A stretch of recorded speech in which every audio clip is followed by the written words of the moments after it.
Hello, ladies and gentlemen, and welcome to a brand new episode of Dylan Knows International. I'm cutting right to the chase today, just because I can. It is August 30th, 2015. I'm using my natural light today instead of regular halogens and bulb lights up there. I figured nicer effect. That's why you get that big bright sun behind me. So. You know, So tonight's episode, or today's episode, whatever, of Dylan Knows is Dylan Knows International, and my co-host for Knows International is my international co-host Bronwyn from Canada. Say hi, Bronwyn. special. Hello. And joining us today is Janeen, who's been on a couple times, been on Dylan Knows a couple times, but it's been a long time. So I said, it's about time to get Janeen back. So hey, say hi, Janeen. Bye. Yay.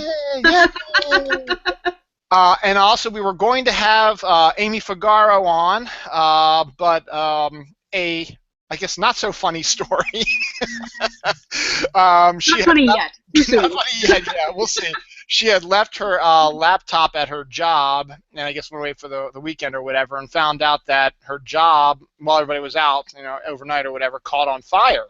And so she's not allowed to get back in till Tuesday while they fix everything and stuff like that. And then she's going to hope and pray that her laptop's okay. But if it isn't, she's going to hope and pray that insurance will cover her laptop. But she was going to join us, and she was going to try to join us. She had some big news, but I'm not going to spill.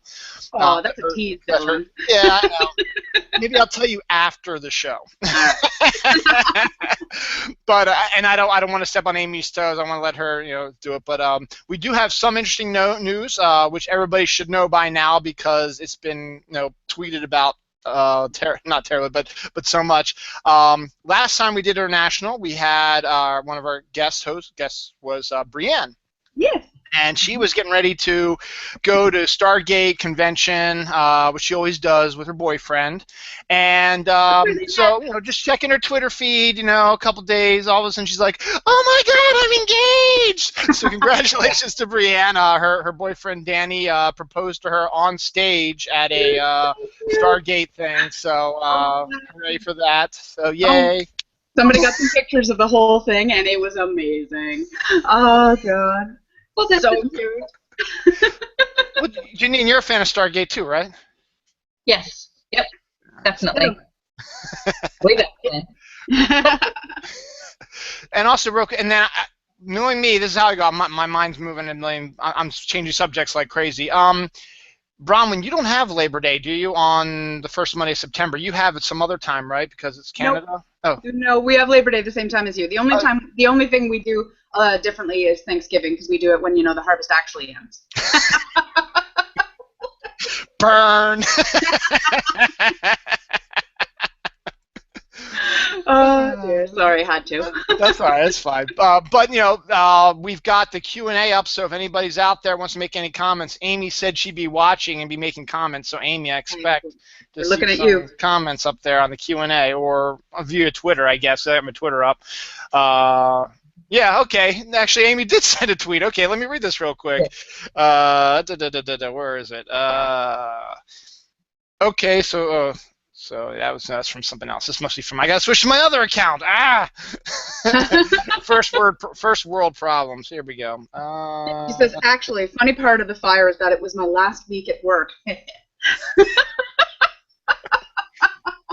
That alone is a story that I wish we would be able to get her on here, though. Seriously. Oh my God. So what we do, Dylan Knows is my weekly Sunday YouTube show. I'm on episode 98. Wow, 2 away from 100. Wow. Can imagine that. In almost 2 years. 2 years in mid-September. Also, I'll be doing this, so it's crazy. But I have a different genre every week. But this week, International is just I get a bunch of people together and we just talk about all kinds of stuff. So we're going to start off with my usual thing. I don't know. I have one, but I don't know if you guys do. Do either of you have a rant? Let's start with Janine since she's our guest. Janine. A rant. Let's see. Cursive writing in public schools. Be there. Don't know why they're taking it out. They're taking it out. Okay, elaborate, please. Well, I found out actually 2 years ago that they weren't even teaching it in schools most of the time, and I was shocked because I didn't understand. I work with adults, and I have all these adults that don't know how to read cursive writing. And it's like, how do you do that? Even the font styles that are done in the cursive style, they can't read those either. And then I found out they're not even teaching cursive writing in a lot of the public schools. And I guess Common Core, that they wanted to wipe it out entirely, and there's a little section. And my friend Jen, the one that was here earlier, she had a friend of hers, their daughter is 12, and she got a message, a letter, a note written from her grandmother, and she had to take a picture of the handwritten note and send it to her aunt to read it to her because she couldn't read the cursive writing that her grandmother used to write the note. That's really sad that our kids aren't going to be able to read it. We already have adults that can't read it. They can't be taking it out. All of our historical documents are all written in cursive writing. I mean, it's like throwing away a language. It's ridiculous. So yeah, that gets me very upset. It's kind of interesting, though. It's kind of interesting, though, Janeen, is that my daughter's been learning cursive in her school. So maybe it's just certain areas. Maybe I don't know. It might be. I was surprised. I know that Jen, who was here earlier, her son got it at the very last month. It was a freebie, an extra. They said it's growing at the end of the school year. Otherwise, he hasn't. That's the first time he's seen it, and he's 8. Wow. Yeah. Can you imagine? No. When I was in school, we not only learned cursive, I actually took a special course in calligraphy. Oh, fantastic. See? And that's another art form. It is, and it's incredible. And unfortunately, I am absolutely terrible at it. And handwriting, honestly, penmanship is the only thing I've ever failed. I have a slight form of dysgraphia, which means when I write, I don't put all the letters in the right order. And so cursive is just horrifyingly hard for someone like that. And with a name like Bronwyn, I dare you to write that in cursive and have any kind of good at it, you know? but it's that hand to paper thing that's really important, because and it does feel great. But it helps people to process and remember information. When I teach study skill workshops, rewriting notes, writing all of that, you have to read it, you think about it, you write it, you process it, and it helps you retain information and bring it back. And absolutely. It's a huge item to learning that if they eliminate is going to cause additional problems later. And trying to learn it as you're older is even harder than it is when you're younger. Because children's brains are so plastic, right? Oh, definitely. So, what a terrible time to have to try to learn something later on. And not to mention all the learning opportunities that would be missed because it's not in part of the daily life and learning process all those years before. No, it's true. Even failing at cursive, which I very much do. It informs the way I write. Like I have a half print, half cursive kind of style that when I write, and but I do like that's been the most helpful thing in terms of studying it into my adulthood when I take courses, because I do try to take courses 2 or 3 times a year just to keep myself in that mode, and I take notes obsessively because it helps me retain the information. And everybody mocks me because everybody else can do the courses, in this shorter amount of time or whatever, but no, it takes me 3 times as long because I pause and I take notes and I make comments and I look stuff up. And it's really important, really important. Huge. Yeah.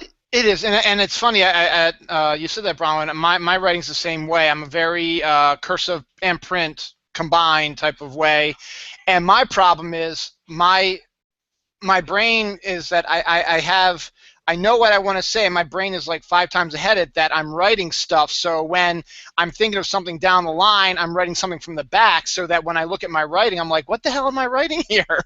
Because I know what I want to write, but my mind and hand are not quite connected. I'm ahead of where my hand is, and that's sometimes kind of hard why my handwriting is pretty bad. Not as bad as Dawn's, though. That's all I'm going to say about that. Maybe it's a labby thing, Dawn and I have that in common. As real quick, Amy had her rant. Amy's rant was when your work burns down with your laptop inside. So. Yeah, and you know what? Fair. It's not fair. Bronwyn, do you have a rant? Do I have a rant? Nothing prepared. No, I don't think I do. I'm not a very ranty person, so if I don't have one prepared, I don't really. I don't think I can come up with one on the spot. Oh, that's fine. Go, and then if I can come up with one, I'll let you know. I should actually get Dawn down here to do this rant because this more affects her more, but it affects our kids. Our school system started this past week, so Monday was the first day of school, and the way it works with our kids is they take the bus, which, to be fair, the school is like 2 minutes away. We can walk the end of our street, walk across a couple of baseball fields for the middle school, and there's their school. We could do that, but it's the kids wanted to ride in the bus. They've always been obsessed about riding the bus, and it's only like as I said, 2-minute ride to our school. So we have a bus stop right at the top of our neighborhood. Now our neighborhood has two ways in and out. So you have one at the bottom and one at the top. And so since we've been having them do the bus, Dawn's been taking them to the bus stop. Bus comes about 9 a.m. because their school starts about 9:20. It takes them at 9 a.m. The bus comes, and then Dawn goes to work, and the kids go to school. However, in the wisdom of the Baltimore County school system or transportation system, they decide they're going to change things up this year. And I am totally flummoxed by this because our neighborhood is not that big. They have two buses now. They have an early bus and a late bus. And the early bus comes at around the 9 o'clock time when you expect everybody to be there. But it doesn't stop down at the bottom bus stop where we have our kids. It goes to the top bus stop and takes those kids. And then the late buses comes and supposed to get the ones at the bottom. Now, this year, there seems to be some sort of disconnect because the late bus has been coming like at 9:15. Which is 5 minutes from when school starts. And it makes no sense. And they tried it on Wednesday when they knew that when they've been hearing what was been going on. They sent all the kids up to the early stop, and the bus driver says, "I can't take all these kids on this bus." And they said, "Yeah, you are." And they were able to get all their kids on the bus, and they were fine. But then it reverted back to, I guess we can't do it. Maybe they I don't know why they didn't keep doing that, but it doesn't make any sense whatsoever to have two buses for such a small area and to have one be so late. I mean, the late bus, okay, it's called the late bus, but you know what? Why don't you make the early bus be like at 8:45, because the school is still open and you can still go to your classroom and stuff like that, and then have the late one like at 9 o'clock. Or if you want to make it closer, how about 9 and 9:05 or something like that, or 8:55 and 9 o'clock or something like that. That way the kids have plenty of time, because now when they get picked up at 9:15, yeah, it's 2 minutes down the road, but then the kids have to go down there, they have to disembark, they have to go to their classroom, and then everything starts. So they have had no downtime. Like, we've gone from the bus to the school to our classroom, and it doesn't make any sense. So hopefully it's just opening week mess ups, and they've been sending all the families. It's been affecting every family, not just ours, and they've been sending phone calls and emails and stuff like that to Baltimore County, to our school also. So hopefully things will get itself worked out. But that first week is just, Dawn was really livid, and she should be down here ranting, but she's actually she has to go into her work for a little bit because of the week we've had. So that's my rant for the day. So hopefully it'll be fixed. We'll see what happens. The reason why I'm so exhausted, and if you've been following my Twitter feed, I've had this big work project that I've had to do for the last 3 weeks, where I've been away from my building at a warehouse that we've been renting out to do this big project. We finally finished on Friday. So 8,000 people. We were clothing, where I work in a uniform company, we were clothing the New York City Department of Education's cafeteria staff in their 32 school districts. So we're talking 8,000 people and that we had to individually bag and tag their orders. So yeah, it was fun. But regardless, it's over, it's done with, and we can move on. Yay! So, and then we had Noah's birthday was on Tuesday, and we had his birthday party with his family yesterday. So Dawn took off a half a day Friday to get stuff prepped, and then we had the party all day Saturday, we had a bounce house, and we had his cousins, and just a lot of running around screaming kids, and it was fun. So that's what's going on with us. So that's going on with that. So what else we got going on? Let's see. Do you guys have any school memories since school started this week? It doesn't have to be too many. When you were going to school or whatever. Janeen, Bronwyn? Yeah, sure, of course. Oh, now are we talking grade school? Are we talking high school? Are we Any talking school you want. university? Any school you want. I just figured it'd be a nice little conversation for a little bit just to talk about anything you might remember from your school. Okay. Well, yeah. I remember my first day of grade one. I so I had moved in the summer between my kindergarten and grade one, and my family moved from this lovely house we had down in southern Ontario up to sort of northeastern-ish area of Ottawa, right around the capital. And we did that, I guess, because my dad's family lived all around there, and we were far from both my dad's family and my mom's family, and we just decided, or mom and dad decided at that stage that it would be good to be near one set of grandparents at least. So dad got a job, mom got a job. We moved up to the Ottawa Valley. But of course, in my little child brain, I didn't get any of that information. All I knew was that I had this lovely house with my total community and my friends and everything, and moving to this ugly house that had no grass. It just had thistles, and it was just not a nice house. And it was all completely decorated in yellow and brown. Oh. Or very 70s, very awful. The only room in the house, the smallest bedroom, and I chose it to be mine, even though because I was the oldest, because it was not yellow or brown. It was actually green and gold, and it had like shiny, glittery wallpaper that were waved like field of wheat. It was horrible. It was ugly, but it was less ugly than everything else, and it sparkled, so I was good.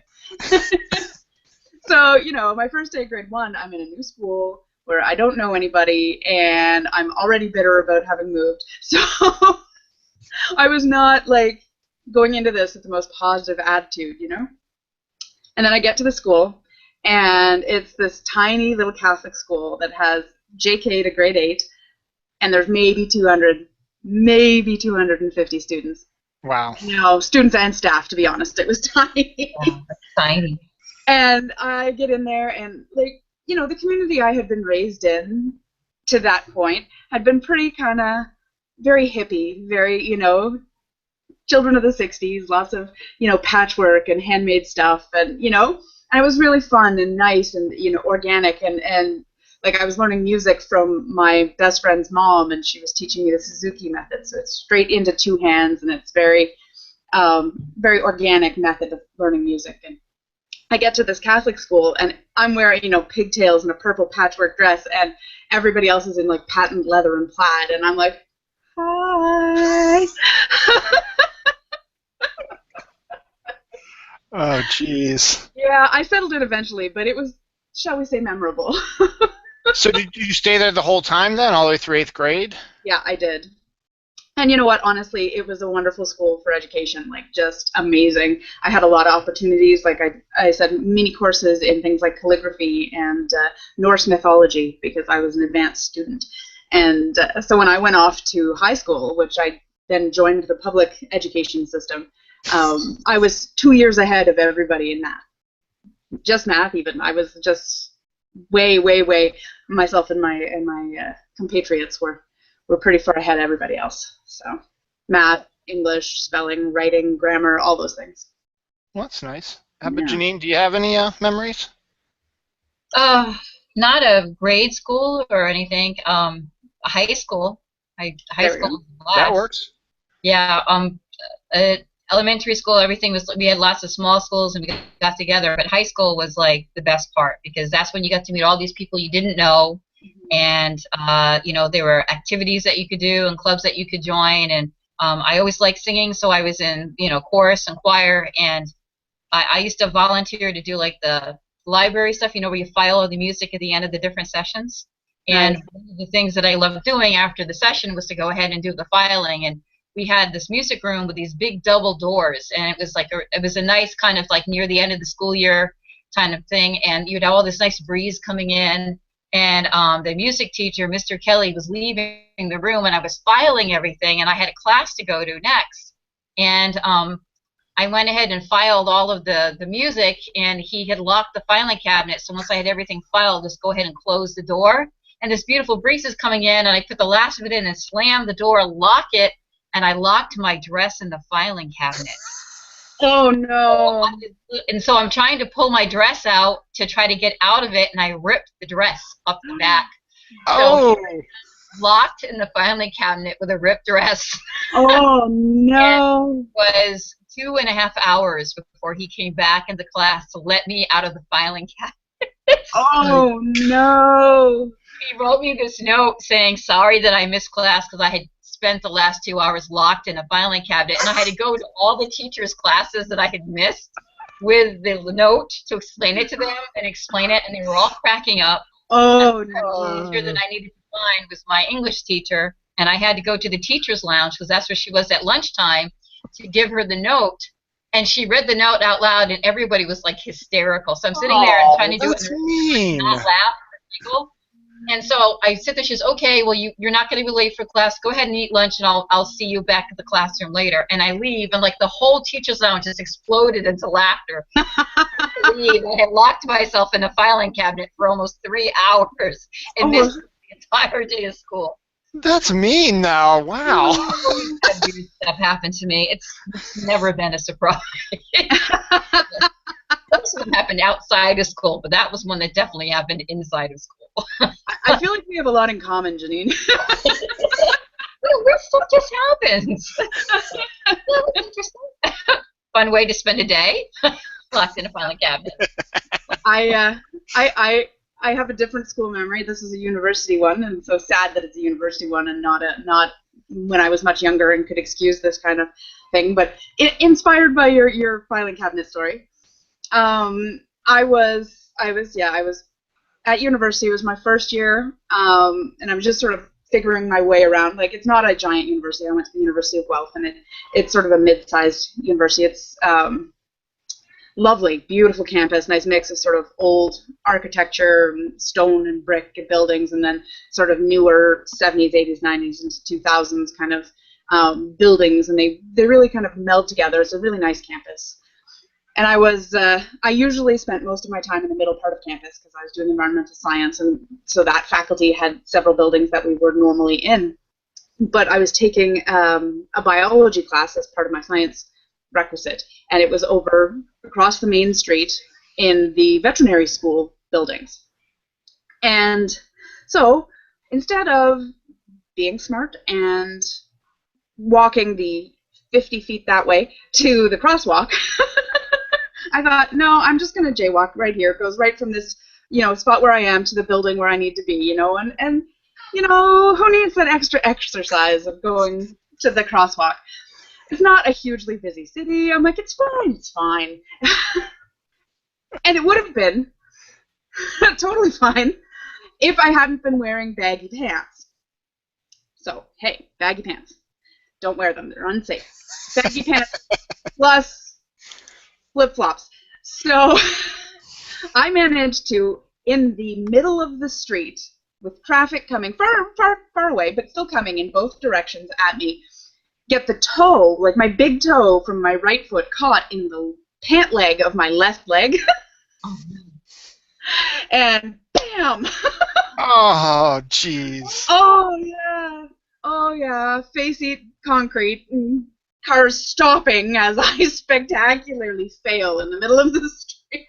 I get up, I'm like, oh my god! I'm bleeding, like I have a road rash on my face. Because I was holding stuff, right? I could not get my hands up in time. I'm lucky I didn't break my nose. Really? Wow. Yeah.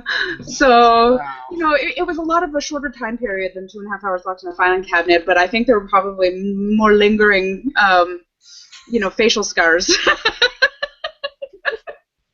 And equally embarrassing because everyone had to stop and get out of their cars and like, I'm okay. I'm okay. No. Oh, thank you. Oh God. At least they weren't people you had to see again. Right? It's discomfort in anonymous behavior. It's true. Wow, geez. Along the similar lines you said, Bronwyn, I don't know if you ever seen my teeth. My teeth are kind of screwed up here. That happened in 5th grade, and I was in gym class, and our gym was hard, harder floor, and it wasn't stone, but it was like a harder floor. It wasn't wood or it wasn't plastic or mats or anything like that. It was a hard floor for the gymnasium, and we were playing. I think it was dodgeball. I think. Oh yeah. Yeah, it was dodgeball. So, we're in the gym. I guess it must have been during the winter or whatever. I don't remember actually when this happened, but we're throwing the balls like that, and I noticed a ball down, sitting on my side. I was like, oh, I'm gonna go grab that ball and I'm gonna throw it at somebody. So I'm going for that. And I don't notice this other guy reaching down for it and grabbing it. Oh no. So as soon as I'm running, and I don't notice him, I grab him, I trip on him, and I go face down with my mouth open right onto the ground of the gymnasium, and my teeth, my front teeth. Let's see, it's this. Let's see, 1, 2, 3, like 4. These 4 front teeth were like shattered completely, so badly that the nerves were showing. That's how bad it was.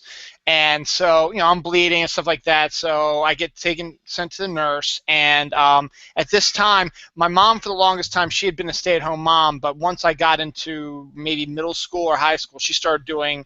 I think middle school she started working, and then high school she started getting her like a full-time job. And so she was at her full-time job, and so she really couldn't get out right away, but I called a neighbor to come pick me up, and they were going to take me to my mom.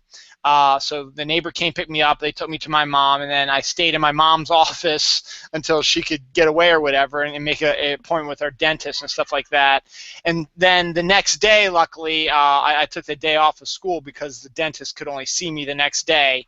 And so I had my dad took me to the dentist, and I got these caps on. They're not really caps because they're not caps. He repaired the teeth, and it's amazing how they're still strong now as it was back when I got them done in 5th grade. I mean, I had a few that are starting to chip a little bit, but on a connection to that, fast forward to college, we had something called a spring fever weekend, and every spring, like in April, we would have like a band or comedian, and we'd have a festival for the whole 4 days, Friday, Saturday, Sunday, Monday, or actually Thursday, Friday, Saturday, Sunday.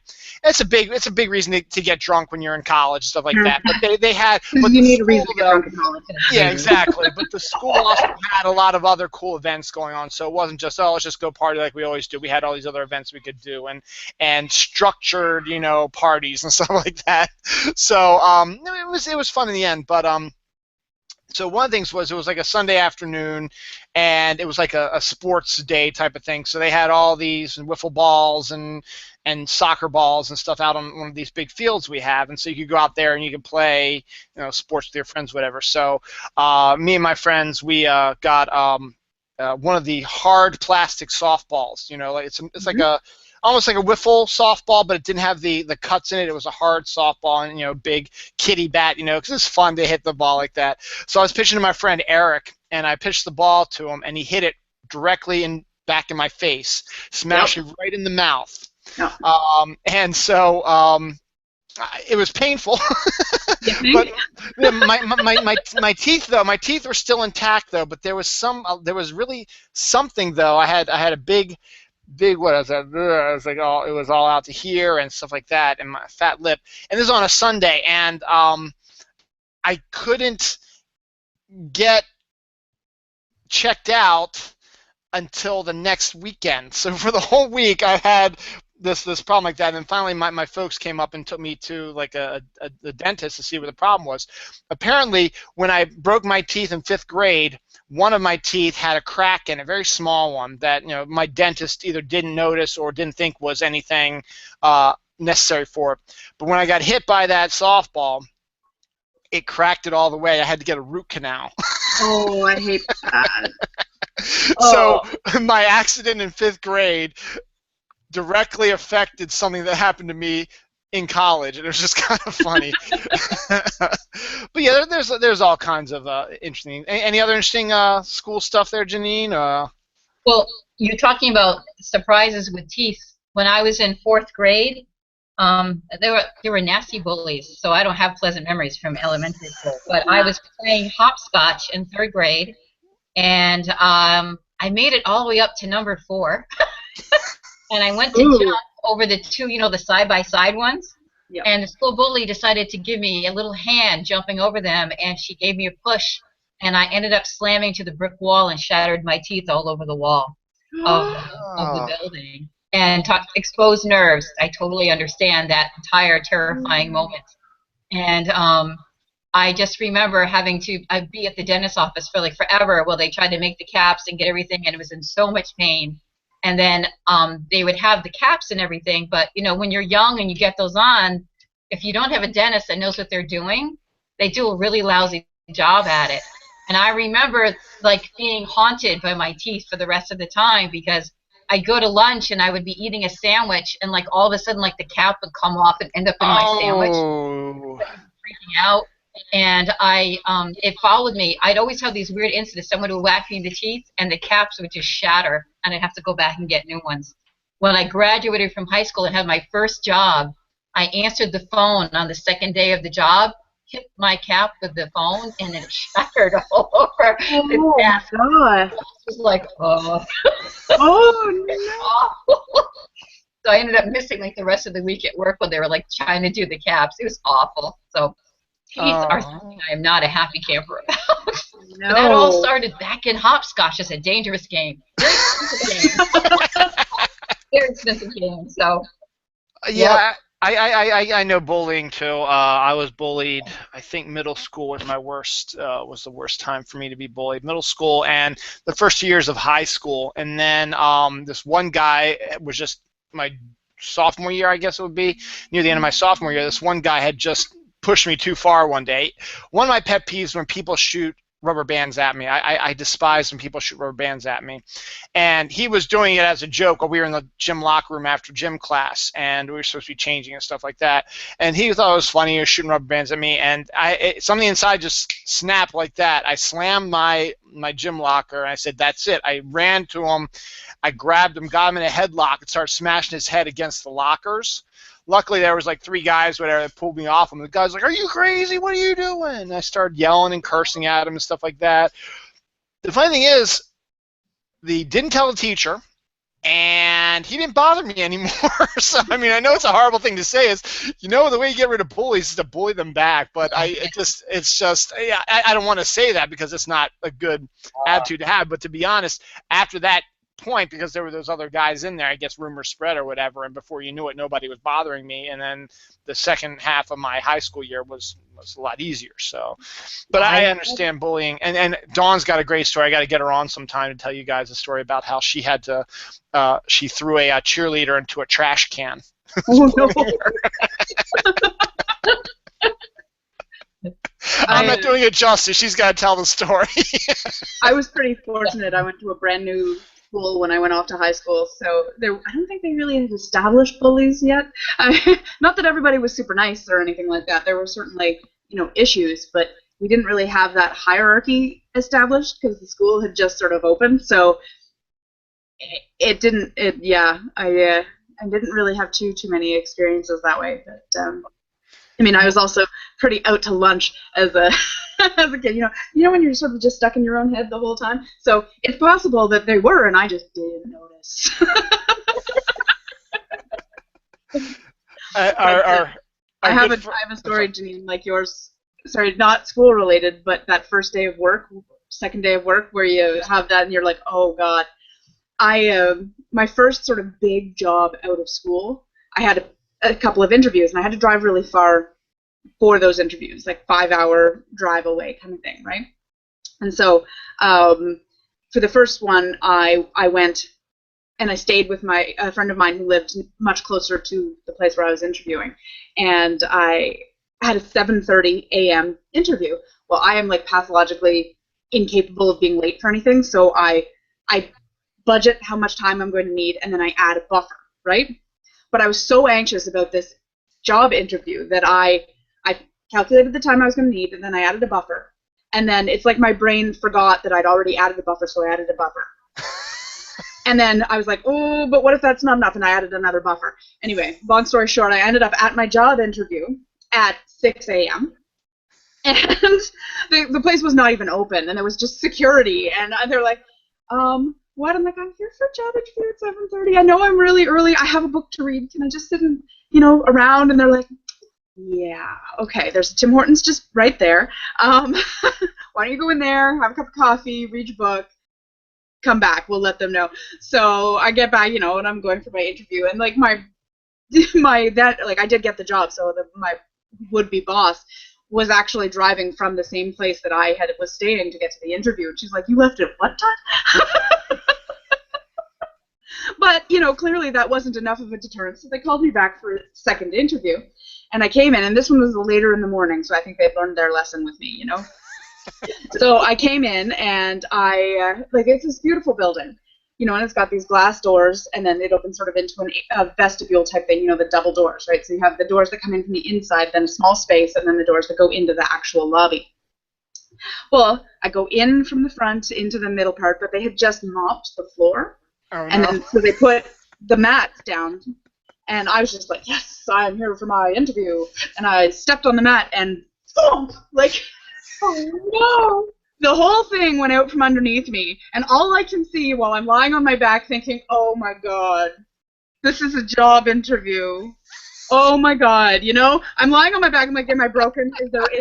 How am I doing here? And all I can see through the glass wall is the receptionist, who has stood up at the desk and started flailing because she has no idea what to do either, right? I determine that I am not, in fact, broken.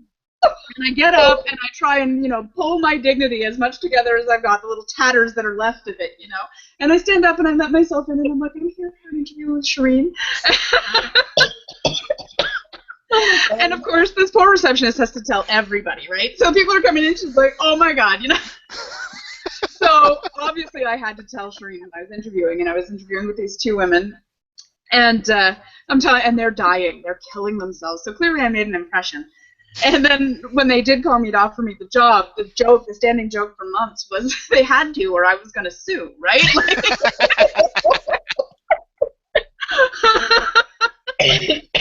I'm like, yeah, this is awesome. This is a good place to, I'm doing really well. Professional. I'm much more careful with my shoe selection these days. I hope so, after your two little incidents just told us. Yeah. Speaking of which, Amy Figaro wants you to, what is it? We will need an accurate reenactment of your tripping on the road story from college for science. We need to see this. Yeah, and sadly, that's not even the only time that happened. Like, I trained in martial arts, and the gi pants were really baggy at the bottom. But by that point, because I'd been training a little while, my sensei was pretty impressed because I was able to do a front break fall. Totes avoided all the facial damage. Amy also wants to say, what a biatch bully pushing Janeen. Let's find that person. I'll take care of them. So. Yeah. Amy Figaro's got your back, and Amy's memory was she had a huge school in 9th grade, and I used to walk to empty buildings to smoke ganja. Thanks, Amy. That's really nice. Yeah. Oh my! And this is why she doesn't have that many memories of school.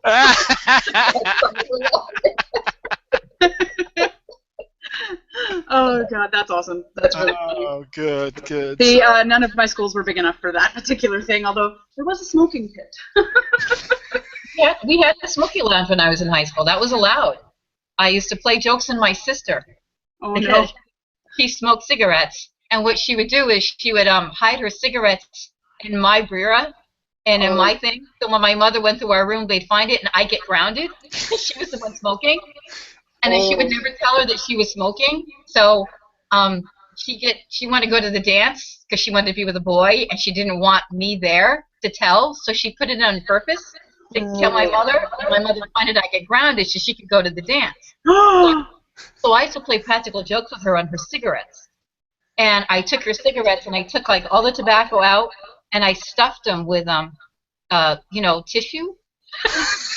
And then I repacked just the first half inch. And then others, I would take a beading needle, and I would run it through some of the cigarettes, and then pack them back into the pack. So she'd go to the smoking lounge at school, and she'd light a cigarette, and she'd get the one that had all the needle holes in it, and smoke would come pouring out. Or she'd light the one that had the little bit of tobacco on the front, and as soon as it hit the tissue paper that was packed in the rest of the cigarette, it was like a sparkler, and it would just go right to her face. And we'd be sitting in the cafeteria, and all of a sudden you hear this door slam open, and she'd go, Janeen! And they go, it's your sister, run! And I go, around the school. And it was a big circle, so she could chase you all around the school, trying to messing with her cigarettes. So, oh my God, tell me there's like Pink Panther music going on in the background or something, right? Like, yeah, it was bad. But it's like as soon as they would go, Janeen, run, it's your sister, and I'd hear the door, and I get tape off. It was bad. Because she was my younger sister, but she could have beat me up easy. And I'd run like crazy. And it was like, yeah, it's like wait for the really late bus before I go home. You know who I live. oh my God, Yeah. that is awesome. School days, That's awesome. right. Good old days. Yeah, we can keep talking forever. But let's move on to something else here.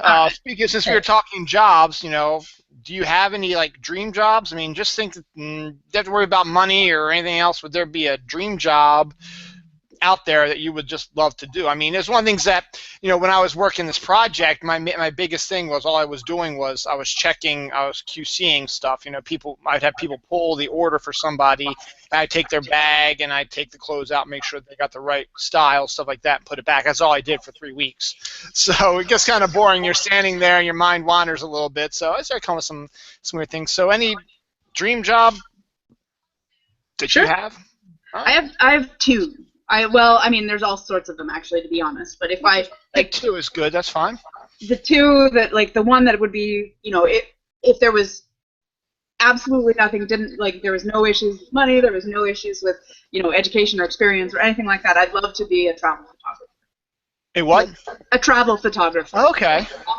Like I love taking photos. I love different landscapes, like sunsets and just the sort of majesty that the landscape can provide. And not just rural landscapes, but also urban, like street art and things like that. I really, really love taking photos and stuff like that. So like that would be like ultimate dream job. If I didn't have to worry about getting paid, if I won a lottery, that's probably what I would do, right? But in terms of my actual profession, I would love to work for like the Public Health Agency of Canada or like the CDC in the States kind of thing, with the biosecurity and biosafety. That's kind of where my heart lies. I love that stuff, and I study a lot of biosecurity and biosafety for my particular job, but that would be my focus if I could move forward professionally. I love that. So. Janeen, do you have one or two? Well, I always wanted to be a teacher, and I'm doing that now. So I've already got one of them, doing exactly what I wanted, the way that I want to do it. Nice. But the other thing I like to do is art, and I teach art on the side. And I would love to have my own art gallery and be able to like go on a trip and go someplace, for inspiration and see all the different things, and then be able to come back and just work on my art and then sell what I want to sell and just do it.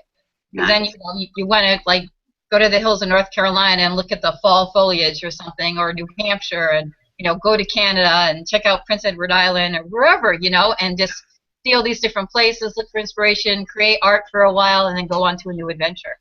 And I think that would be great, because then you get to travel and I get to play and do all my weird stuff that I like to do, and it's fun.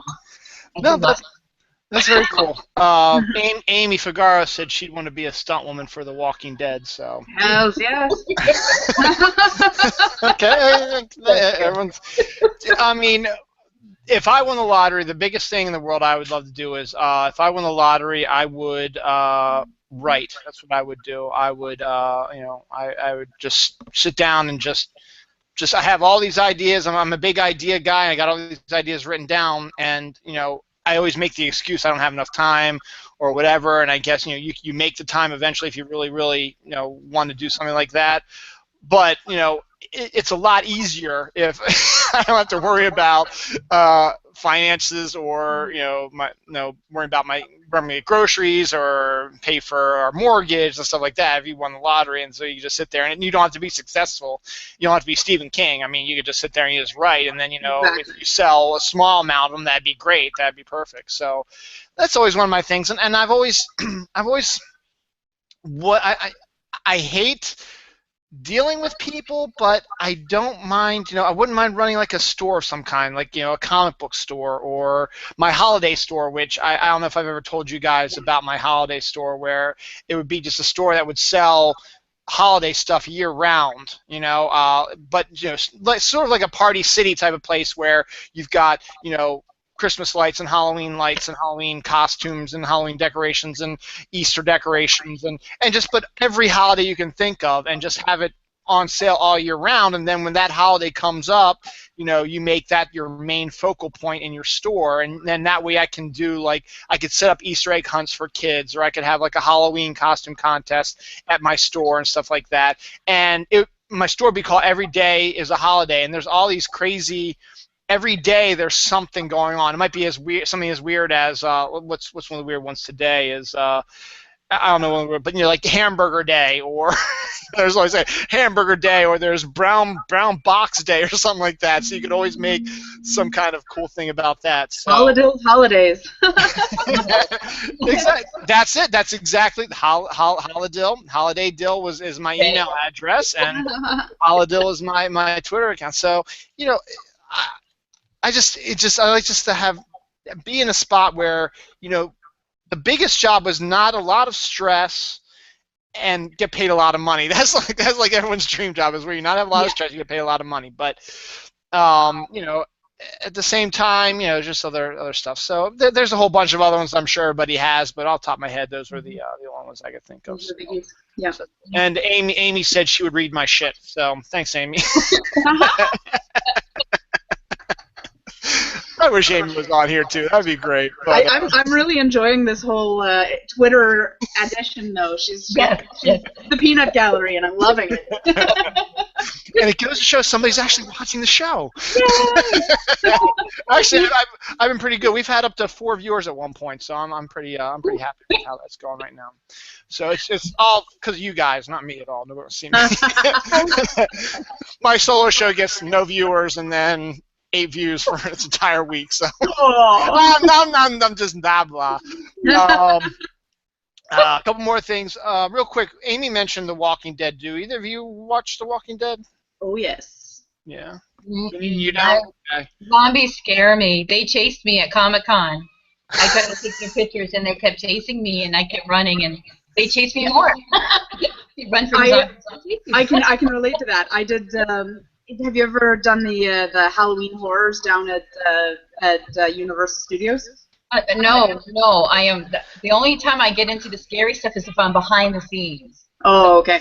Well, I love Halloween and all of that sort of stuff and everything like that. I'm totally a screamer, like that. It gets me, right? So I went down to Universal Studios for Halloween Horrors, and as soon as the actors there find out that you are a reactionary person, they just target you, right? Yes. So I'm walking through this thing, and I've got all my friends, and we have matching T-shirts and everything for this whole thing. We're walking around and whatever, and it's great because you can have a drink and you can go through the different haunted houses, and when you're waiting in line, they actually will sell you vodka blood bags and stuff like this, right? Oh wow! And, yeah, you drink them out of an IV bag. It's awesome. Anyway. So I've had a drink or two, and I'm already hyped up. And you can go on the rides as well as do the scary houses or whatever. But we were just walking sort of through the park, and they had set up these scare zones in the park. And so there's this one, and it has all of this. It's like a maze, and it's set up with these tall black cloth, scaffolds that are covered in this black cloth. So you can kind of move through it, but it kind of moves with you too. And I'm moving through this thing, and I'm sort of like, and this, okay, and I don't like things with stilts. Stilts freak me out. And so this guy on stilts, and he's got the arm stilts and the leg stilts, and he's got these little hook finger type things, and comes up behind me, and it's super quiet, and I totally didn't know, and everybody just sort of backed away. And then all of a sudden, I feel this one little hook on my hair, and this one little hook on my shoulder, and I'm like, what is that?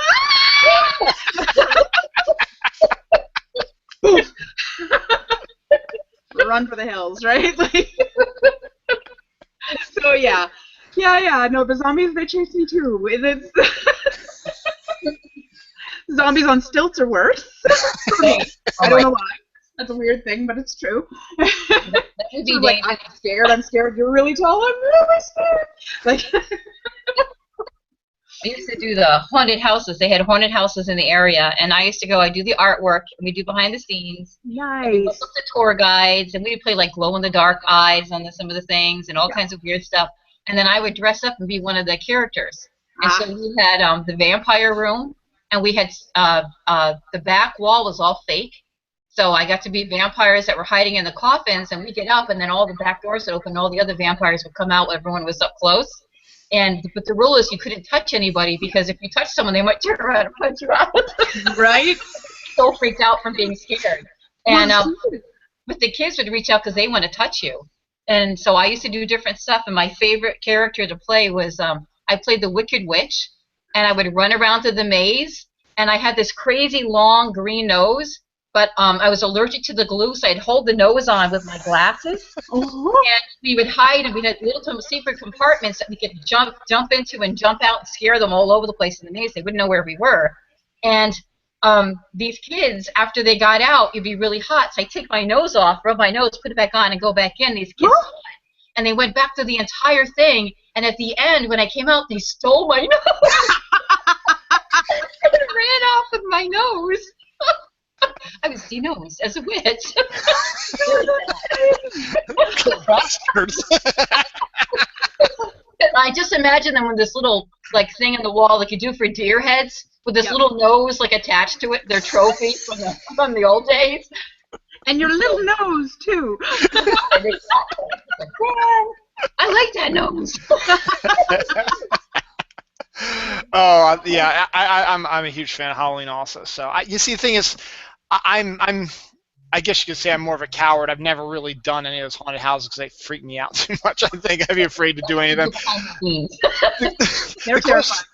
The closest I did was my kids' school. They do a Halloween event, the weekend of Halloween or whatever, and they didn't do it last year, which kind of stank, but I know why. It was a whole behind the scenes thing, but they did a haunted hallway where they just have the hallway of the school, and they've got some of the teachers dressed up and stuff like that, and it's like covered in leaves, and then you've got people dressed up and stuff like that. And my kids never wanted to go through there till Noelle 2 years ago. She said she was going to do it because her friends were going in there as well. So I said, okay, I'll walk you through there. So I took her through, and she wasn't screaming, but she was grabbing me, holding me tight, and there wasn't really anything too scary in there because it's for elementary school kids, so it's not going to be for it's going to be not trying to scare grown-ups, but the fact is just to feel her squeezing up against me, and then we left. She's like, I'm never doing that again. But to be fair, she said she used to hate dogs, and something clicked this summer, and she absolutely adores dogs now. So anything could change at any time. So I get so freaked out. I push if I don't have somebody I know in front of me, it doesn't matter because I'll just push the person in front of me whether I know them or not, right? So I'm like. I get it, the person's going through in front of me, and I'm like, I'm doing my own thing, and then all of a sudden something happened, and I'm like, I'm a little bit closer, and then I'm a little bit closer, and then I'm grabbing onto the back of them and like, okay!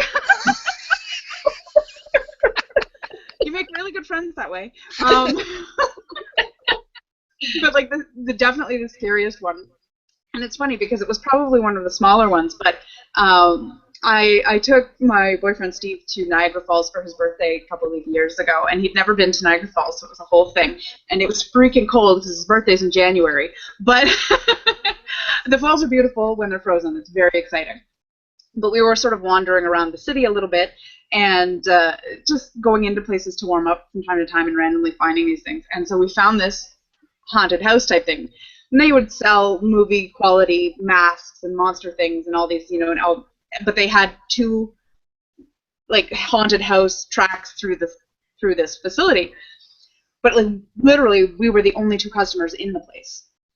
And Steve has a heart condition, so he can't do those things, right? You know, and he's just like, this is literally not the hill I want to die on, right? So sorry, you know, I can't. But the guy we were talking to, like one of the proprietors, was like, well, you could go through it by yourself, to me, right? And I'm thinking to myself, oh my God, by myself. But you know, I don't want to be that girl, right? The one who's too afraid to do something or whatever. It's not my style. So he says, well, there's a little one. I'll let you go through that one for free. Just go, whatever, right? And so it was only a like 5-minute type thing. It was really short. And I went through it, and I'm like, you know, like the whole time. And I finally get through the end, and I'm like, I'm running, right? And and he was so impressed that I did that one by myself that he's like, okay, well, come on, you have to do the other one. And he's like, I'll throw in a t-shirt, right? So I had this Wonder Woman t-shirt picked out that I want. I'm like, all right, I'll go through this. But they had staff there that I didn't know, that they had these, like, this thing was staffed. So there were people in there, and I was literally the only one going through it. So everybody was focused on me, and they were like following me through this thing. And it's like, there's the one section where it's pitch black and it starts to narrow, and so you're like, you know, sideways to get through it at one point, and then all of a sudden there's these like flash of headlights and this truck coming at you, and I was hoarse from screaming. And like, there's actually a board that says, you know, if you can say this to get out at any point, but you get your name on the chicken shit board, right? You're just swearing. And I'm like, I don't care. I'm not putting my name on that board. I'm like losing my mind. I'm so freaked out. It's pitch black, and I'm running full out because I don't care if I break my nose. Like, I'm rather run into a wall and get out of this thing faster. You know, so I'm running. And I made it out, and this guy was dying. Like, I'm like, you don't have to laugh at me. That was scary. And he's like, no, I am not laughing at you, I promise. I have never seen anyone go through that one by themselves without calling out. So it was this whole big deal that I made it through this thing by myself. And I, honest to God, we go out, it's the middle of the day. It's sunny, it's cold, it's, you know, and I'm seeing things on every street corner. I'm so freaked out. I'm like, that garbage can move. Like, and Steve's just like, man, I'm impressed you went through that. So he's just humoring me because I'm still, like, I was probably freaked out for 40 minutes after that whole thing. I'm like, ow. This is what stubbornness gets you. Oh, that's an awesome story. Oh, God. I do love it, but not at the time. At the time, it's all the adrenaline, and I'm like, I'm so scared. Looking on the outside, it's a lot better. And that's what's great about. That's one of the things that I really like about Halloween. Also, and that's what I think I like about most holidays is the build up to it. You know, Halloween, like starting in October, end of September, sometimes beginning of October. It's just you get nonstop, you know, horror films and, you know, the Halloween candy's in there, and people are starting to decorate in their neighborhood, and you're starting to see the cool stuff coming up for Halloween. And then once Halloween's over, you know, slight build up for Thanksgiving, not as much, but then it's Christmas, and then you start seeing all the Christmas build up, and then you get to the day, and then the day is great, and then you're like, okay, it's over. It's like, it's November 1st. All right. It's December 27th. It's December 27th, actually, since Boxing Day's for you guys. It's December 27th. Okay. So much for that. But you know, that's one of the things, the build up itself, and looking on the outside in, and seeing, you know, going to like a fast food place, and they've got you know, local fast food place, they've got the like the pamphlets for the horror in the woods. There's a really good one up in Pennsylvania, apparently only about maybe you know, half hour to an hour away from where I am now. And they always drop these pamphlets off in all the, you know, fast food places and stores and gas stations and stuff like that. And on the covers, like, this guy's like melty face is like, ah, you know, and then you open up, it's like, there's 5 areas of scares, and it's like, there's the brutal, you know, cannibal zone, and then there's the scary cornfield, and, you know, just all this crazy, and these places are packed. I mean, I've never gone, but I've heard stories about people who have, and like, man, I got there, I had to wait for like 3 hours just to get in, because everybody just goes up there during the weekends, especially, and it's really like to get scared. They like to have the daylight scared out of them, and they freak out. Look, it's a cathartic release of a very kind of old instinct in your body, that fight-flight response, right? That primal instinct. Exactly. This is a fun and contained and not actually dangerous way to exercise those instincts. Definitely. With me, it's just walking through the garden party shop with the mask because I'm freaked out. Yeah, that is my haunted house, walking through the aisle with the scary mask. That's not for me. It's all free. Closing my eyes. I can't look at that. It's too scary. That's awesome. Oh, that's great. So good. My main thing was I was going to chat about Fear the Walking Dead, but the sooner the better. Let's not talk about that because it was terrible. Hopefully it'll be better. It was the first episode of Fear the Walking Dead, the spinoff. It just, to me, was just really slow. And I guess I understand you got to build the characters up, but to make it run an hour and a half, and only have like 2 like zombie things and like 1 like really jump scare thing. And I guess also it's partially because at the end of the episode they're experiencing their first zombie and they're surprised that he keeps coming back to life. It's like, just shoot a headshot. But they don't know that yet. That's the thing, is you got to realize they don't know that yet. They're just like, go for the head. Don't just hit him with your car. He's going to get back up.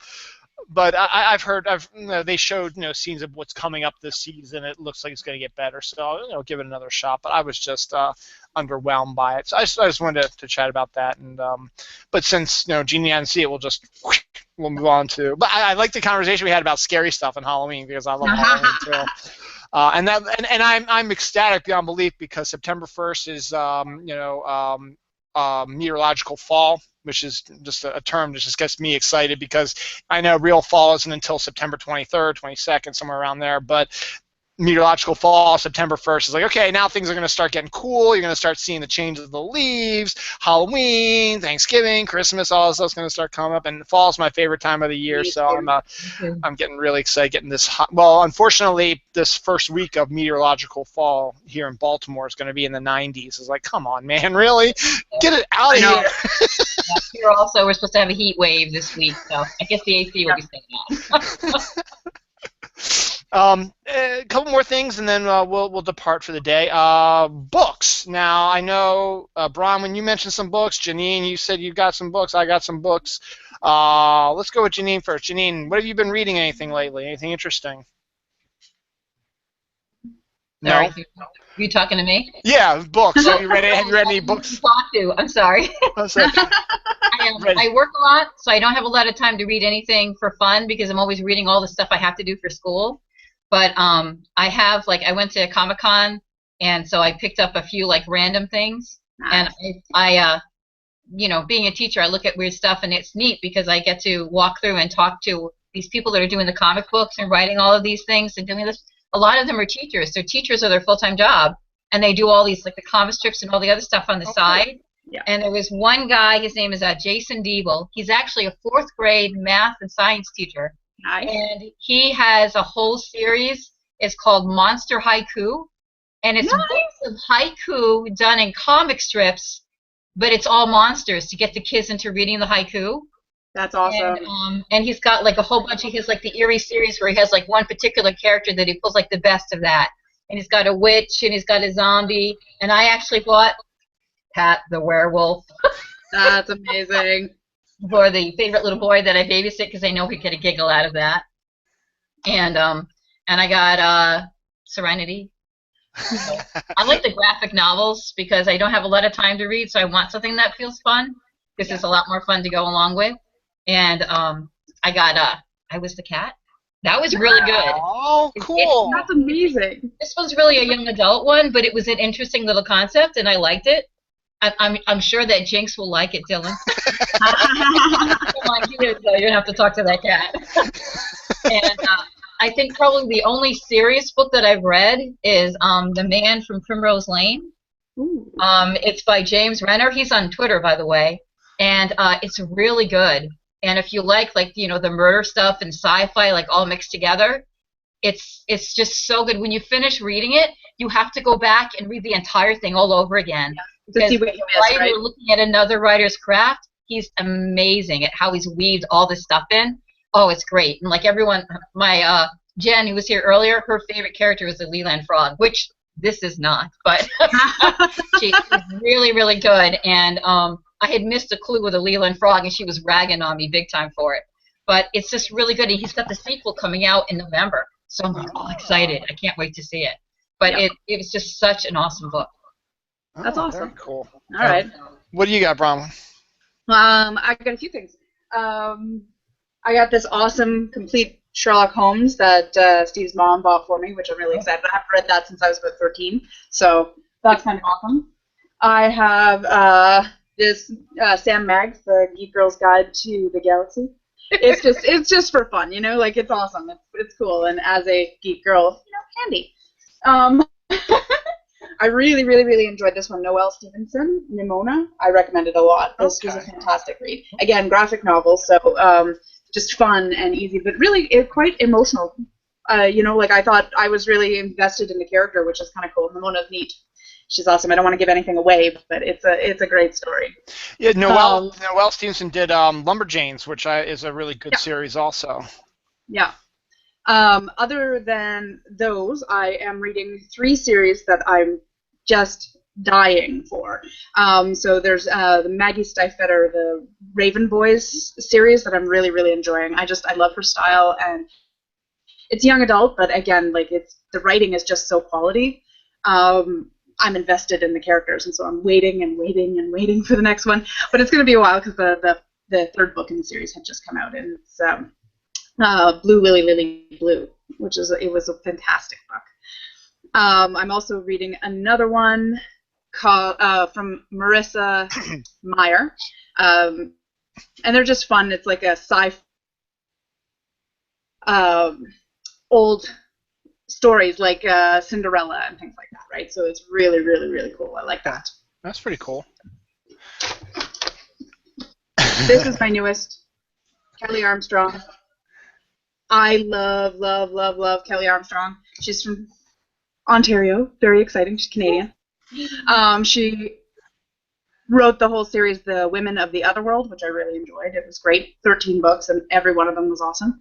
But this is definitely my favorite of her series. It's the Cainsville. So the 3rd book just came out last week. Yeah, the 18th. And so I'm really, really, really stoked about reading that one. So I'm rereading the story. So I'm about halfway through the 2nd one. Visions. And it's fun. It's neat. It's a little bit of the supernatural element, but nothing too crazy. So I think it pulls people in without, you know, like my mom can't read stuff about vampires and zombies and stuff. She just freaks her out too much. But this is, it's just got a very slight hint of the supernatural in it, which I'm really enjoying. So. Good. I haven't been doing a lot of reading like I should be due to time and stuff like that. But with vacation coming up, I figured when's the best time to read some books I've been wanting to read. So I read 2 really good books during vacation. I talked about this a couple weeks ago, but I'm sure you guys have probably heard about them because I tend to also read a lot of books that I know are going to be turned into movies. And the first one is The Martian by Andy Weir. Either of you read that one? I haven't read it yet, but Steve just picked it up the same time I picked up by Kelly Armstrong, so it's on deck. Janine, have you read it? No, I haven't. Okay. What I like most about it, and it's going to be a movie coming out October 2nd with Matt Damon, directed by Ridley Scott, and watching after reading the book and watching the trailers, it looks like that they're doing a really good job of adapting it for movies. I like the book so much, and I got to keep talking about it because I want everybody to read it because it's science fiction, about the 3rd manned Mars landing on Mars and just their scientific stuff, and they have to abort 3 days in due to a massive dust storm that's coming and is dangerous to them. And on their way to their abort spacecraft, one of the astronauts gets impaled by a part of the communications device, and his health or life meter, whatever, breaks. So everyone thinks he's dead. They can't find him in the middle of the storm. They got to get out of there, or they're all going to die. So they get out of there, and they're flying back to Earth. about a day or so later, we discover the guy survived, and actually it wasn't that deep because his, the padding of the spacesuit and stuff like that, and it just hit the life device right where it's supposed to. So you destroyed it. It's going to make it seem like that he's dead because it's gone. So now he's got to learn how to survive until the next Mars mission, which is in like 4 years, with only like 30 days of food and stuff like that. And what's really great about it is he uses real science to figure out a way to survive. It's not, oh, I'm going to create this miscombobulator thingamajagger that's going to make the Earth, make it grow so I can grow food and stuff like that. And the guy's a botanist also. He's a botanist engineer. So you get, he's got both these things. And it's a book about survival, but what's great about it is the character, the main character of the book is so snarky and just so jokey and so, just it's the type of guy that would hang out with us in the Snark Alex. He would be, sitting there and he'd be making fun of the shows that we do, all and saying stuff. He'd be out there. He's got this like great sense of humor that's really and it's great and makes him a very entertaining and interesting person. At the same time, he's really smart and he's able to survive. And then there's also some bits about how Earth soon discovers that he's still alive and how they're going to try to get a rescue mission to try to save him. So, but all in all, it's a very good book. And the main thing that I said that I really love about it is that it uses real science. There's some devices, that haven't been created yet. That's the science fiction aspect. But the way that he creates water, the way that he's able to make stuff grow on Martian surface, on the Martian surface where nothing can grow, is just amazing. And then, of course, all kinds of stuff gets thrown at you. It's a survivor story, so of course they're going to throw everything in the kitchen sink at you, and he's going to have to figure out ways around it and stuff like that. But it's great, and I'm really really excited for the movie. It looks really good, and so I highly recommend it for everybody, mainly due to that fact that, and I'm trying to get Dawn to read it because I know she would love it too. Not only is the guy snarky, as I said, but it uses totally real science, and I love it. And he explains it too. He says, this is what I'm doing to make it, to survive and how it's going to be able to work, and he uses a lot of technical stuff and stuff like that, but it's easy enough for you to understand even if you don't have a scientific background or whatever. The other one I read was Miss Peregrine's Home for Peculiar Children. Either of you read that one? No. No, but I think I read a review on that one. I have that one on a list to read. It's another one that has multiple books. The third one's coming out actually in September. The second one, Hollow City, came out last year, something like that. But it could tend to be kind of young adult, but to me it didn't really seem. I didn't really catch anything that made it seem different than anything else. But basically, it's about a boy whose grandfather dies in a grisly way. And he, before his grandfather dies, he spied some bizarre-looking creature who disappeared. And his grandfather had always been telling these crazy stories about monsters and stuff like that. And he discovers a box of photographs in his grandfather's house that are all of these children in ancient, old-fashioned 1940s, 1930s style photographs, vintage, yeah, like vintage ones.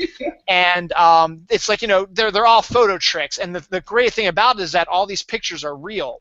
They're real pictures that were taken back in the 1920s, 30s, and 40s, and the author discovered them and decided to make a story around them, making it seem like on this island in England there was a school for peculiar children who had the powers, invisibility, or could make fire and stuff like that, using these pictures that were obvious photo tricks that they did in the 30s and 40s, but he builds a story around it. And so this boy discovers this island and all this other stuff that happens. So there's a lot of science fiction, time travel, slight horror aspect to it, but it's really good. It's a quick read. Tim Burton is going to make it his next film. He's coming out next year, but no Johnny Depp in it. So he's going back to casting who he thinks is best and getting kind of that feel. And it actually seems like it would be a perfect fit for him. So nice. I hope he does a really good job with that. And then finally, the last one I read was Felicia Day's book, her biography type of thing, which just came out also. It was very entertaining. If you want to know a little bit more about Felicia Day or her life and stuff like that. It's a pretty quick read. My only complaint about it was, and I understand why she did it, she had a specific thing she wanted to talk about. She glosses over a lot of stuff. She doesn't really talk that much about when she was on Buffy, or she just talks about the beginning of the Guild, but doesn't really go into much more detail about the Guild.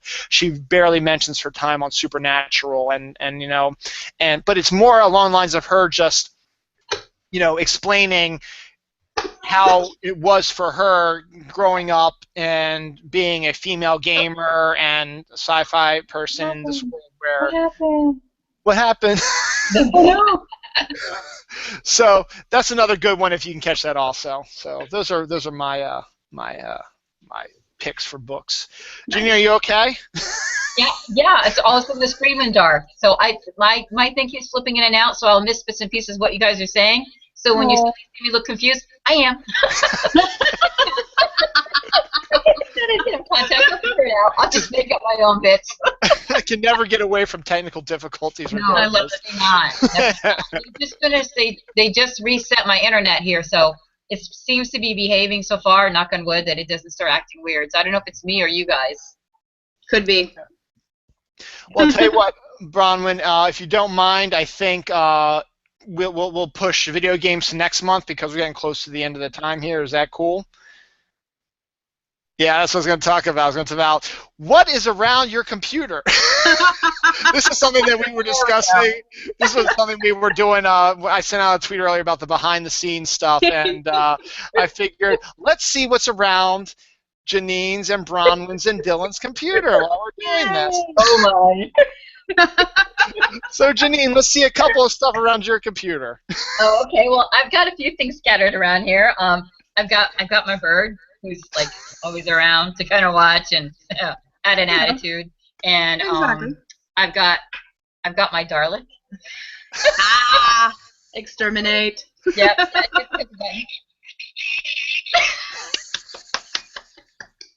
This frightens people. I keep him on my bed. I love it. I have a few. I'm not gonna lie. Yep, and I have a picture of the Starry Night, that ties in with that particular episode over my bed as well. So I have a dress. Painted. I And have a Starry Night TARDIS dress. Huh? I have a dress with the Starry Night TARDIS. You do. So I have a spider. And I've got a stack of turtles with bobbly heads. Because you had to have bobblehead turtles. I have lost turtles because they're vicious and they attack. It's another story. What So, I want to hear. Yeah. All right, Bronwyn, do you have anything around your desk or on your computer? I do. Okay, I have this random dinosaur-y flying guy from Japan. That was a gift from a friend of mine who spent a year in Japan. I have a book called Zombies Hate Stuff. I have a glass petri dish with lid. I have a Diet Coke can 3D puzzle. Yes. I have Tyrael from Diablo. And Tom Baker. Isn't he cute? I have my dancing Groot. Aww. Yep, I have a few things. I have my aforementioned star with the star charts and the locations of where it is that Steve got for me. What else have I got around? Oh, yes. My limited edition Dodo Bird Squishable. Squish. He is number, let's see, what is he? There is one. Limited edition Dodo by Lindsay Kay. It's number 9, I think. I'm trying to find his number on here. Oh, yeah, here it is. No, 887 out of 2,000. There's only 2,000 of these little guys in the whole world. Aww. And I have a crocheted Cthulhu, because, why not?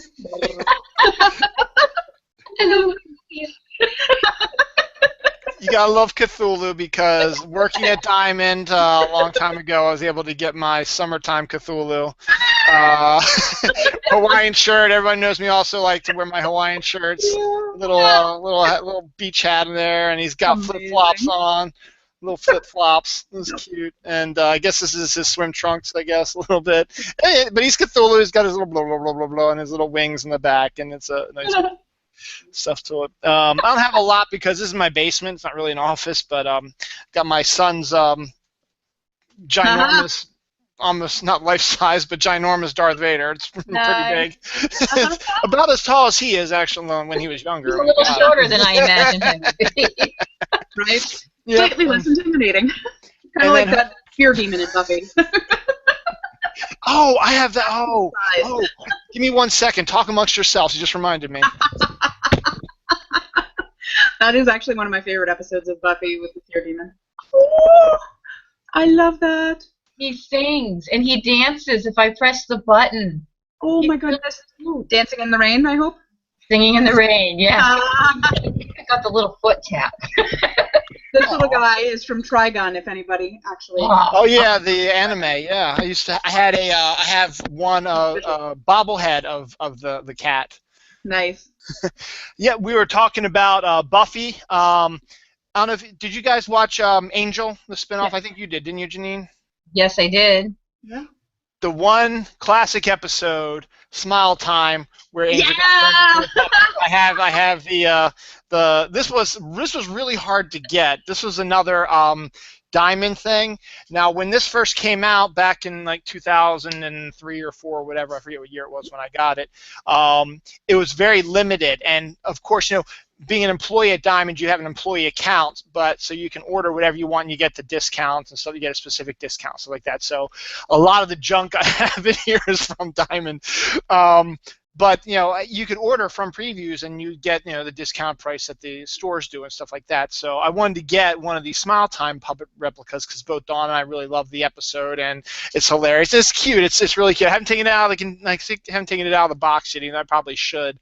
But but we always had an issue where the demand was so much that they didn't make enough of the figures, so they had to allocate, and they allocated, of course, for the employees, granted, because you want to get your accounts satisfied first. So it took me forever to get this, and I had to reorder it a couple times actually, and there were times where they said they were sold out, and then one of the perks though is that you get a letter saying sorry, this is sold out, whatever, but I could go to the computer system because I got everything on my computer, which tells me how much inventory I have, and I noticed there was like 2 left.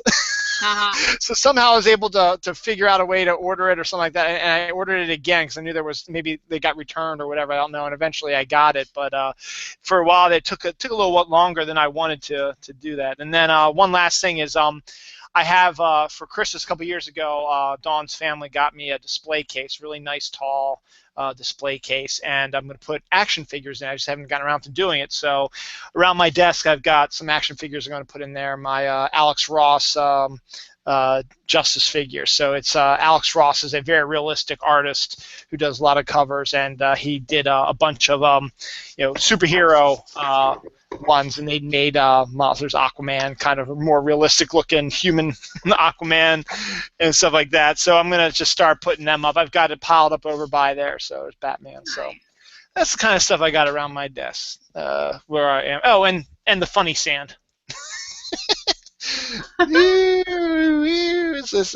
It's sand you can build stuff out of, but it's not real sand. It's that specific, I forget what it's called, the silly sand or something like that. I don't know. So let's see. Is there anything else from Amy Glitters? Let's see. My mom liked Fear the Walking Dead, therefore I hated it. Yeah.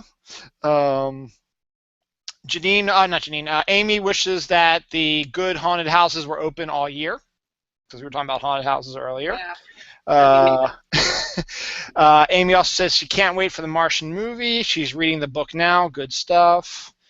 and my sound went out, but I enjoyed seeing y'all's desk decorations and goodies. So thank you for joining us, Amy. Hopefully we'll have you on next month. Try to keep your laptop out of the fire. Just, as a lesson learned. Like an asbestos blanket or something. A magic cone. So don't sound like that. one last shout out before we head out, because we were talking fall earlier. Tomorrow, August 31st, Dunkin' Donuts is back with pumpkin stuff. Their pumpkin lattes, their pumpkin coffee, and Janeen doesn't like it. So I'm assuming that you'll start seeing pumpkin everything starting this week probably. So if you like that kind of stuff, unlike Janeen. No, I do not like pumpkin at all. Ew. Ew. I think I've been traumatized by pumpkin, to be honest with you. Oh, no. Yes. I've never liked pumpkin stuff ever. I don't even like the smell of it. And where I teach, I had a student who had to give a demonstration speech, and she decided to pick this pumpkin thing that she makes. And the girl had brought all her stuff in, and then she left before the class ended. And she kept postponing when to do her speech. And when she finally came in to do her presentation, I had to get in other people from the staff to come in because there were no students left, but she still had to do the presentation. So she decided to go ahead and do this presentation to make this pumpkin thing, but it was the same pumpkin she brought in 4 days ago. Ooh. So she opened it up, and it smelled like really bad.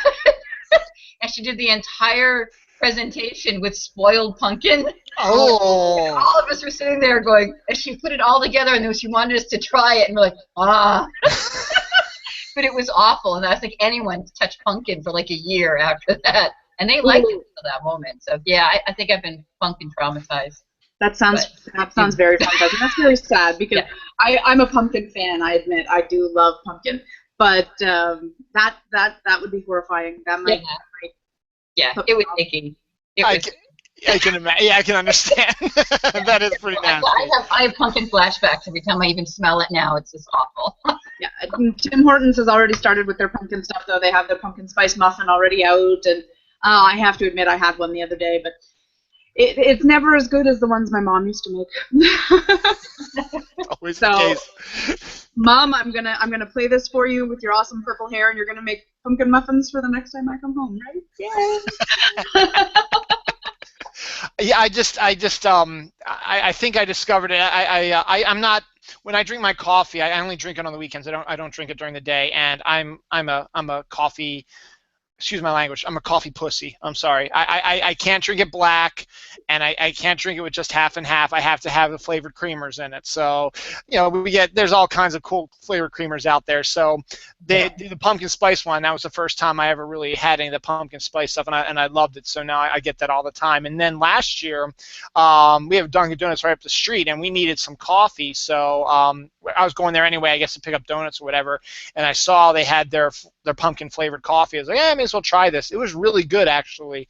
Now they have, at the Dunkin' Donuts, you can just get their pumpkin flavored coffee, but if you go to a grocery store in the area, they have pumpkin spice, which is a little bit different than their pumpkin one. And to be honest, the pumpkin one at Dunkin' Donuts is a lot better than the Dunkin' Donuts pumpkin spice that you get at the grocery store. I don't know how that works, but somehow it just, whatever they put in it, but other than that, I mean, and then the pumpkin pie Pop-Tarts is the other really good one, but other than that, I'm not a real big, and then they actually do like a good pumpkin pie donut at Dunkin' Donuts, so after all that, that's really all when it comes down to pumpkin stuff. My sister had pumpkin soup at her wedding, and I thought that was, if I remember, it was kind of good. I thought it was pretty good. It was something she used to make all the time. But for those fans, like Amy Figaro, who said, oh shit, pumpkin spice, white girl zombies everywhere. So obviously she's a pumpkin spice fanatic. So. Yeah. So good. I think we had a good old time, right? Y'all had fun. Janeen, you had fun? Yeah? Good. I'm glad. Real quick, just before we leave again, I want to wish Happy Marriage Day to my friend my old friend Kim and her new husband Tim. It's a funny story, real quick. I'll tell you the story real quick. When I worked at Rainforest Cafe back in 1999, 2000, I worked in the retail village area, which was a place that sold the T-shirts and the mugs and stuff like that. And one of the people I worked with, this girl named Kim, and she was a sweetheart. She was great. She was dating this guy who was one of the cooks or something like that. And then we hired this guy named Tim, who he and I, when we worked together in the evening, and it was slow, we would play. We'd make a football out of a triangle of paper. We'd play that type of football because we were bored, you know. So, and then what happened was, unfortunately, they don't watch the show because I haven't talked to them in years. But Tim got his girlfriend pregnant, and so he had to quit and get a regular job and support the baby and stuff like that. So flash forward about 10 years, I guess, 10, 11 years. And I've still followed Kim, even though I've lost touch with her. I still follow her on Facebook. And I got a friend request from Tim Howe, who was a guy the same guy I was talking about. I was like, okay, it's kind of cool. And so I accepted. And so, I started going through Kim and Tim's feed, and they started, hanging out more as friends, and then gradually it turned into a relationship, and now they're getting married today. So, just funny that over a span, they met each other the first time at the beginning of the century, didn't really have, they were just friends, and they didn't really know each other too well, and then fast forward 10, 12 years, and they start dating, and now they're getting married today. So I just want to say, congratulations to them. I wasn't invited. As I said, I haven't talked to Kim in like 6 years, so it's not like face to face or whatever, so it's not a big deal, but it's just kind of cool. That's what social media does for you. You hang out and you get to see people you haven't seen in a while. So it's true. Anyway, I don't know what I'm going to be doing. I think next weekend. Oh, I know. Next weekend is my Dylan Knows list, where the schedule's getting all screwed up because next weekend is Labor Day weekend, and MJ can't do his comic show since we did the comic show last week, and so not much is going to change over 2 weeks. So, me and Jerry are going to be doing Dylan Knows list. We're going to be doing the top 10 college films, films about college. So we'll be talking about that's going to be on Saturday, the 5th, I guess, the 5th of September. Saturday evenings, there's going to be a primetime Saturday show, 9 o'clock. So that should be pretty fun because Jerry has something to do that Sunday, so we can't do Sunday. And then I'll work out the schedule the rest of that. But I have to tell you, September 13th, somewhere around there, is my 100th episode. I've been trying to get special guests, but so far nothing's been coming up about it. So I've got another idea that I'm going to do. It's not a great one, but it's something fun, and it's just to be something good to entertain and celebrate my 100th episode. And then the weekend after that, the 20th of September, I will be doing the first of a 7-part Dylan Knows miniseries, taking a look at the Harry Potter books. Nice. And the movies. And we're each one every month, me and my co-host Karen, who is one of the ladies from the Comicosity Hangout, we're going to be talking Harry Potter. So in September 20th, another Saturday show, we'll be talking Harry Potter and the Philosopher's Stone / Sorcerer's Stone, whatever you want to call it, the book and the movie, and our views on Harry Potter. And then we'll just keep going every month. The next month will be Chamber of Secrets, Prisoner of Azkaban, so on and so forth, till we get to the end. So that's going to be a lot of fun. And who knows, we might need some extra hands, so if you guys want to talk some Harry Potter, let me know. We might hang out and hang out with us. So we'll always happy to talk Harry Potter. I've only seen the movies. I haven't read any of the books. Blasphemy! I know, because everyone had told me if you read the books, it'll ruin the movie. So I watched the movies, figuring when I read the books, I have the movie playing in my head to fill in all the gaps. I might have to start reading the series and go along with you as you're doing it. The first. The books are like comfort. Yeah. They're like a little blanket. I didn't know it was. Oh no. There you go. What were you going to say, Janeen? You froze on us. Oh, sorry. When I first heard about the books at the job that I was at, I worked at a computer store, and everybody that worked at the store, they were all reading the books, and I thought they were an adult series. I didn't realize it was a kid series because they were reading the book and talking about it, and so I had no idea. That's awesome. What's great about it is that the first 3 are the easiest ones to read because they're the quickest and they're the more childlike ones. Not childlike, but they're the ones that are, Prisoner of Azkaban's a little bit more dark, but it sounds like, a child series. But then when Goblet of Fire came out, that's when everything changed, and that's what you gotta applaud J.K. Rowling for, is that she knows the kids who read the book when it first came out, Sorcerer's Stone first came out, they're growing up now, so they need to have a little bit more. They're going to be able to handle a little bit more of the, the stuff that happens, and then gradually the other ones got so much darker and a lot more. I wouldn't say as grown-up books, but they are a lot bigger than a children's book. Just this theory, the stories. Goblet of Fire is actually my favorite movie out of all of them. Yeah, it is a great one. Oh yeah. And I really, I do kind of applaud J.K. Rowling for that, in terms of, it's not just like that the people who read these books, like the target audience, these kids, could grow with the characters. The actual presentation of the stories grew with the characters as well, right? Like the stories got more complex, the presentation got more complex, the language got more complex. It's quite a feat, actually, reading those books. And now that you don't have to wait for them, you can actually read all 7, 8. It'll be awesome. I'm doing a reread of them right now. I'm just started Half-Blood Prince. I've read all of them again up to prepare myself for the show. So Half-Blood Prince is my favorite book, actually. So I'm enjoying myself very much. When I read Goblet of Fire the first time, I was so upset. Well, you've seen the movie, you know what happens. But at the end, I was so upset. I actually cried, and I couldn't read the next book for like 6 months. I believe it. That was my favorite movie out of all of them, I think, was that particular one. Yeah. Oh, and I have someone loaning me the books to read, so I'll be ready for the time you get on there. Jen's going to take care of that. I've probably been scolded repeatedly for not reading them sooner anyway. Yeah, Amy's a little horrified that you haven't done that. So I'm sorry. My fangirl duties have fallen. I'm sorry. I'm not reading that. Yeah.